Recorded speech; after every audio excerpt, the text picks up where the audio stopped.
Good evening to all of you. आजच्या लेक्चरमध्ये सगळ्यांचं स्वागत आहे. आज आपण आपल्या व्हॅल्युएशन ऑफ शेअरचा पुढचा प्रॉब्लेम सॉल्व्ह करणार आहोत. प्रॉब्लेम सकाळी आपण गुगल मीटवर सॉल्व्ह करत आहोत, परत आपण व्हिडिओ थ्रू पण मुलांसाठी इथं सॉल्व्ह करून घेत आहोत. तर गुगल मीटला मी प्रॉब्लेम दिलेला आहे, सोडून दिलेला आहे. परत एकदा आपण तो प्रॉब्लेम सॉल्व्ह करूया.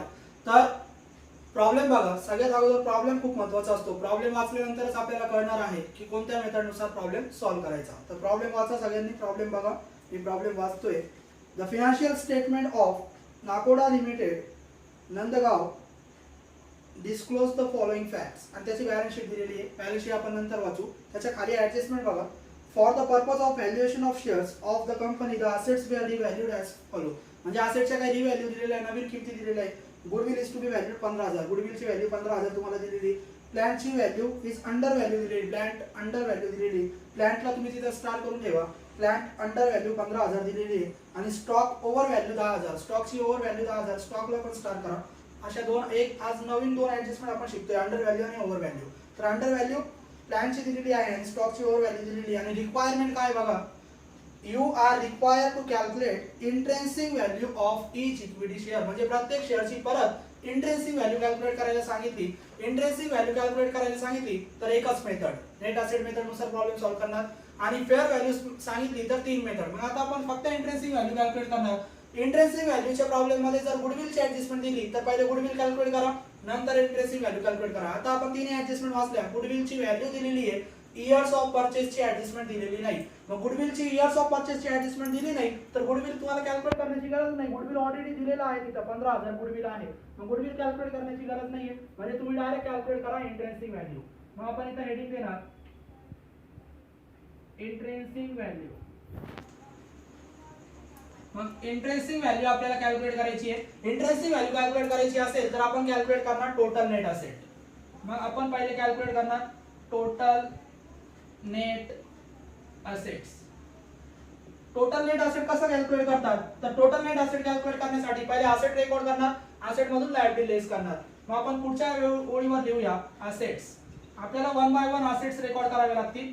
मग असेट रेकॉर्ड करण्यासाठी असेट साइडला यायचं.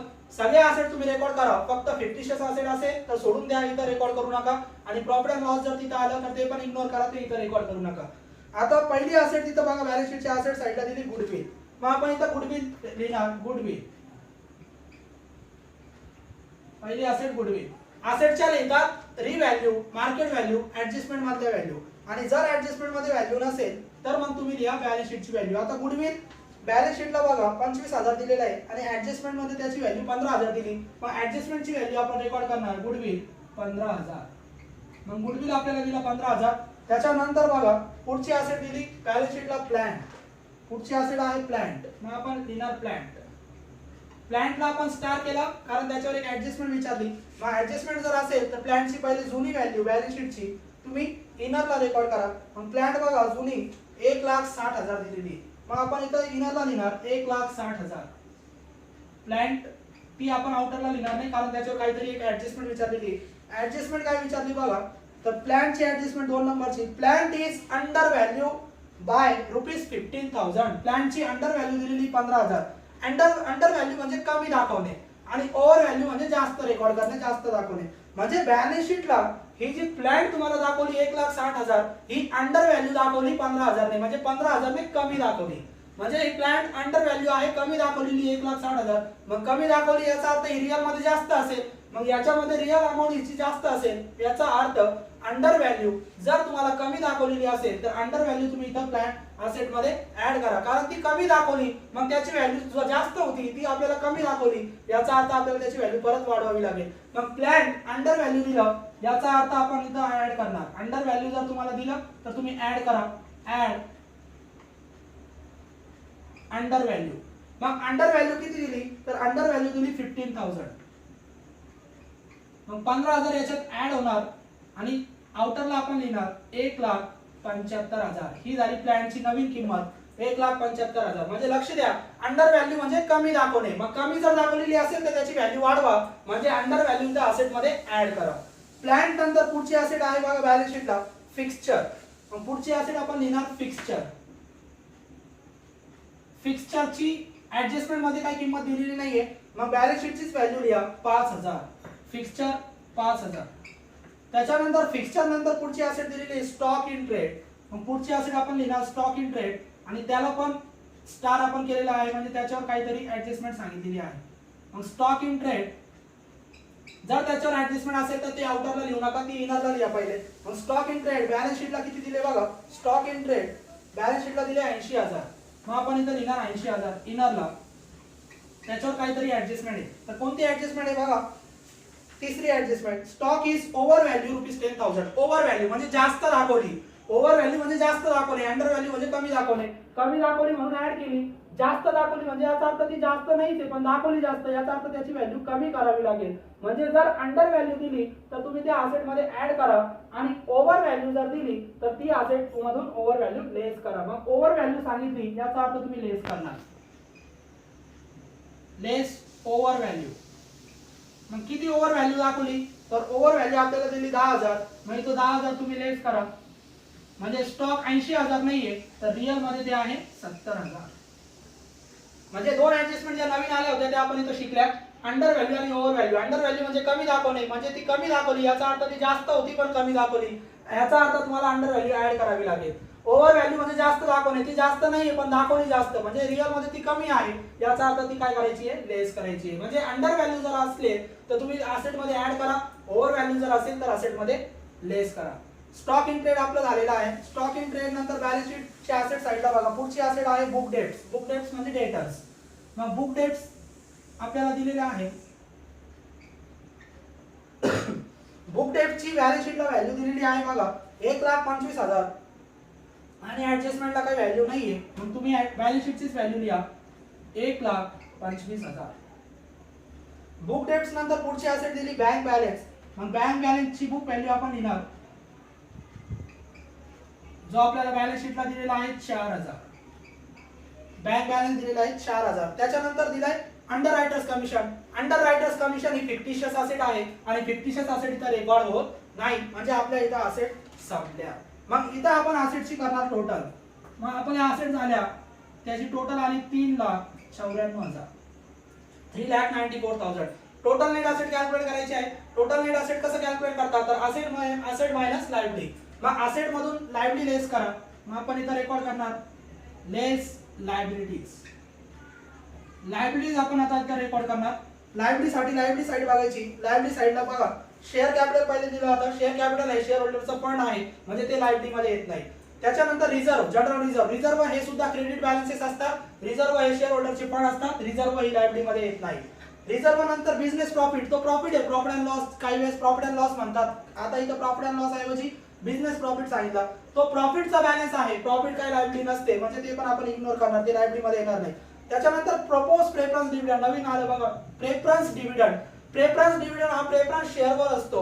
म्हणजे ते प्रेफरन्स शेअर जेव्हा आपण तुम्ही लेस करतात तिथं टोटल नेट असेट मधून, तेव्हा ते प्रपोज डिव्हिडंड आपण तिथून लेस करणार. म्हणजे प्रपोज डिव्हिडंड सुद्धा लायबिलिटी मध्ये तुमचे येणार नाही. मग लायबिलिटी कोणत्या, तर लायबिलिटी बघा तिथं आहे ट्रेड क्रेडिटर्स, बिल्स पेबल आणि रेंट पेबल, अशा तीनच लायबिलिटी आहे. पण त्या एका खाली रेकॉर्ड करा. पहिली आहे ट्रेड क्रेडिटर्स. Trade creditors. मग ट्रेड क्रेडिटर्स बघा किती दिलेली आहे 35,000. त्याच्यानंतर दिलेली आहे बिल्स पेबल.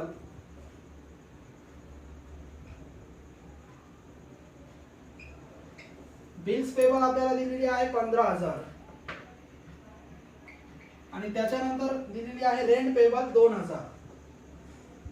रेंट पेबल ही एक लायबिलिटी आहे 2,000. एवढ्या तीनच लायबिलिटी दिल्या आपण, तिन्ही रेकॉर्ड केल्या. त्याची टोटल आउटरला रेकॉर्ड करा 52,000 आणि ही अमाऊंट आपल्याला लेस करायची आहे 3,94,000 मधून. मग 3,94,000 मधून 52,000 तुम्ही जर लेस केले तर शिल्लक राहतात 3,42,000. 3,42,000 असेट मायनस लायबिलिटी म्हणजे टोटल नेट असेट. मग आपल्याला मिळाले total net asset. Total net assets आपल्याला इथं मिळालेले आहे 3,42,000. ज्यावेळेस तुम्हाला टोटल नेट असेटची व्हॅल्यू मिळते तेव्हा त्याच्या पुढे एक कॅपिटल आपण लेस करतो आणि त्या कॅपिटलला म्हणतात प्रेफरन्स शेअर कॅपिटल. मग आपण इथं लेस करणार less preference share capital. Preference share capital balance शीटच्या लायबिलिटी साइडला देतात बघा. बॅलन्स शीटच्या लायबिलिटी साईडला इक्विटी कॅपिटल आणि प्रेफरन्स शेअर कॅपिटल दोन्ही असतात. आपल्याला प्रेफरन्स शेअर कॅपिटल घ्यायचा आहे, तो दिलाय 1 लाख. मग आपण इथं लिहिणार लेस प्रेफरन्स शेअर कॅपिटल 1 लाख. लक्ष द्या, आपण फक्त आतापर्यंत प्रेफरन्स शेअर कॅपिटल लेस करत होतो, परंतु आजच्या प्रॉब्लेम मध्ये प्रेफरन्स शेअरचं प्रेफरन्स डिव्हिडंड पण आलेला आहे. मग प्रेफरन्स शेअरचं कॅपिटल पण तुम्ही लेस करणार आणि प्रेफरन्स शेअरवर डिव्हिडंड जे देत असतात ते डिव्हिडंड सुद्धा इथं लेस करतात. म्हणजे प्रेफरन्स डिव्हिडंड जर बॅलन्स शीटच्या लायबिलिटी साइडला आलं तर प्रेफरन्स डिव्हिडंड इथं लायबिलिटी मध्ये लिहायचे नाही, प्रेफरन्स डिव्हिडंड इथं प्रेफरन्स शेअर कॅपिटल सोबत लेस करायचे. मग आपण अजून एक घटक इथं लेस करणार आज नवीन जे आपण शिकतोय प्रेफरन्स डिव्हिडंड. मग प्रेफरन्स डिव्हिडंड तिथे लायबिलिटी साइडला बघा, प्रेफरन्स डिव्हिडंड तिथे दिलेले आहे किती, प्रेफरन्स डिव्हिडंड लायबिलिटी साइडला दिलेले बघा 8000. मग प्रेफरन्स डिव्हिडंड 8000 आणि प्रेफरन्स शेअर कॅपिटल 1 लाख म्हणजे 1,08,000 ही 3,42,000 मधून लेस करा. मग या दोन अमाउंट लेस करायची आपल्याला, 1 लाख आणि 8,000, 3,42,000 मधून लेस करा. मग 3,42,000 मधून जर लेस केले तर शिल्लक राहतात 2,34,000. शिल्लक राहिले आपले 2,34,000. हे जे उत्तर शिल्लक राहिलं याला आपण म्हणतो फंड्स. मग याला नाव द्या funds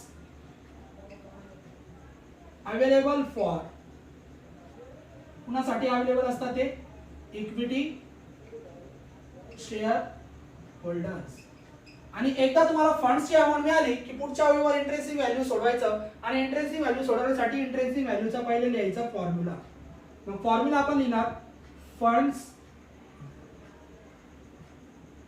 available for equity share holders आणि त्याला डिवाइड करा number of equity shares. Number of equity shares ने डिवाइड करा, हा आहे त्याचा फॉर्म्युला. मग फंड्सची अमाउंट तुम्हाला इथं मिळालेली असते ती खाली घ्या 2,34,000 आणि डिवाइड करायचं number of shares. Number of equity shares म्हणजे इक्विटी शेअरची संख्या. मग बॅलन्स शीटच्या लायबिलिटी साइडला बघा इक्विटी शेअरची संख्या दिली जाते. इक्विटी शेअरची संख्या बॅलन्स शीटच्या लायबिलिटी साइडला बघा, तुम्हाला 2 लाख जे दिलेलं आहे ते कॅपिटल आहे आणि 20,000 इक्विटी शेअर सांगितले. मग 20,000 इक्विटी शेअर्स ही संख्या आहे. मग कॅपिटल तुम्ही घेणार नाही, कॅपिटल 2 लाख आहे, संख्या किती आहे 20,000. मग 20,000 ने तुम्ही इथं डिवाइड करा, 2,34,000 ला 20,000 ने डिवाइड करा. हे भागाकार तुम्ही केल्यानंतर जे उत्तर राहील त्याला म्हणतात इंट्रेन्सिक व्हॅल्यू. आणि इंट्रेन्सिक व्हॅल्यू आली आपली 11.70. इंट्रेन्सिक व्हॅल्यू आपण सोडवली ती आली 11.70. या पद्धतीने आपली इंट्रेन्सिक व्हॅल्यू आलेली 11.70. तर इंट्रेन्सिक व्हॅल्यू विचारली तर फक्त इंट्रेन्सिक व्हॅल्यू कॅल्क्युलेट करा, यील्ड व्हॅल्यू आणि फेअर व्हॅल्यू कॅल्क्युलेट करण्याची तुम्हाला गरज नाही. ज्या वेळेस फेअर व्हॅल्यू विचारली मग त्यावेळेस तुम्ही इंट्रेन्सिक व्हॅल्यू अशी सोडवा, यील्ड व्हॅल्यू सोडवा आणि दोघांचा ऍव्हरेज म्हणजे फेअर व्हॅल्यू पण तुम्हाला सोडवावी लागेल. परंतु आजच्या प्रॉब्लेम मध्ये फक्त इंट्रेन्सिक व्हॅल्यू सोडवायला सांगितली, मग फक्त आपण या पद्धतीने इंट्रेन्सिक व्हॅल्यू सॉल्व्ह करणार. तर या पद्धतीने आपण आजच्या प्रॉब्लेम मध्ये इंट्रेन्सिक व्हॅल्यू कॅल्क्युलेट केलेली आहे. पुढच्या लेक्चरला पुढचा प्रॉब्लेम आपण सॉल्व्ह करूया. ठीक आहे, थँक्यू.